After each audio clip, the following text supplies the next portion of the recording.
Hello, beautiful people. Thank you so much for joining me for this video. I hope you're doing well today.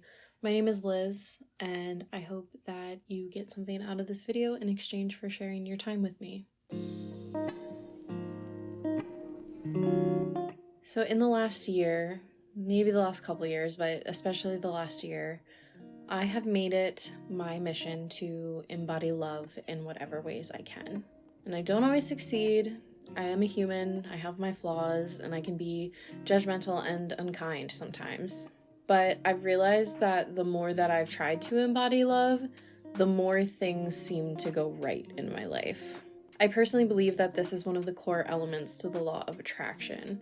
Love has a high vibration, and so if you step into that vibration, you're just going to attract more things to you that are also vibrating at that high frequency, which are usually good things. I've manifested so much good in my life since trying to raise my vibration. My job, my partner, a relatively stress-free life, and even money at times. But I want to make a different video talking about my manifestations later. Right now, I just want to talk about love, specifically self-love. I think I have always tried to be outwardly loving. For some reason, it was always easier to treat other people well. I think because constant criticism was like the norm of my childhood, that kind of became my inner monologue. And I didn't really think I could be nice to myself. I didn't think I was allowed to be nice to myself. But all people are equal, and you deserve to feel loved just as much as anyone else. And you deserve to love yourself. When I realized this, I didn't really know where to begin. When you've spent your whole life hating yourself, it's really hard to just change gears and start loving yourself. But what I quickly realized was the key to self-love was self-compassion. Every time a negative thought would come up about myself, I would answer it with kindness, forgiveness, and grace. I often feel like I'm not doing enough, like I'm not being productive enough, or I'm not being a good enough friend or partner or artist or whatever I'm trying to be. But every time a self-deprecating thought would come up, I would simply forgive myself for having the thought. It's just a part of my programming, it's a response to trauma, and it's not my fault. But it's my responsibility now to choose where to go with that thought. And I can either spiral into negativity and make things worse for myself, or I can choose to simply observe the thought and not feed it. I can choose to replace it with something positive instead. So I'll give myself a compliment, or I'll tell myself, it's okay, you need rest, I understand. I'll give myself comfort and appreciation and the permission to feel and let go. Sometimes you just have to give yourself a hug because that's what you need and that's what you deserve. It took a long time of doing this every single day before the kind thought became my automatic response.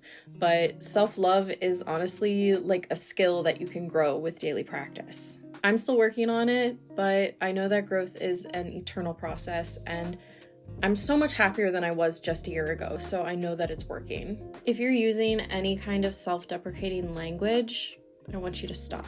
Words are spells. They have power. And whether you're joking or not, your mind can't tell the difference. If you speak negatively about yourself, that's what you'll believe about yourself. Please say kind things about yourself. And if you need a place to start with that, try looking up affirmations on YouTube. There are so many different videos from so many different people with so many different kinds of affirmations that you can totally find something to help you. I personally am a huge fan of Leora Alexandra's affirmations, if I can say that right. She's one of my favorite YouTubers. She's got a lot of really wonderful like teachings that she shares, and she makes these affirmation videos that have really impacted my life in a positive way. I have found that the kinder that I am to myself, the easier it is to be kind to other people. And I find myself passing judgment less and less and getting less annoyed by other people too. I have more peace in my life because I am less bothered by the actions of others, just overall. And because I love myself, I'm also more secure in myself. I am confident, and the opinions of others don't sway me as much. Sometimes negativity still gets to me, and other people's opinions can affect me, but when I start to go to that place and feel bad about myself again, I just return to the practice of observing, forgiving, and replacing the negativity with positivity. I hope that me sharing my experience has helped you in some way, or at least given you something to think about. I think that's really what I want to do going forward with this channel, is just connect with people and share our experiences and the things we have learned from this life. I would love to hear from you guys in the comments about anything you're going through right now, whether it relates to this topic or not. Feel free to share any words of wisdom that you have, or just some kind words in general. And that's all I ask, just please be kind in the comments. Thanks again for watching this video. If you enjoyed it, please like and subscribe, and I'll see you in the next one.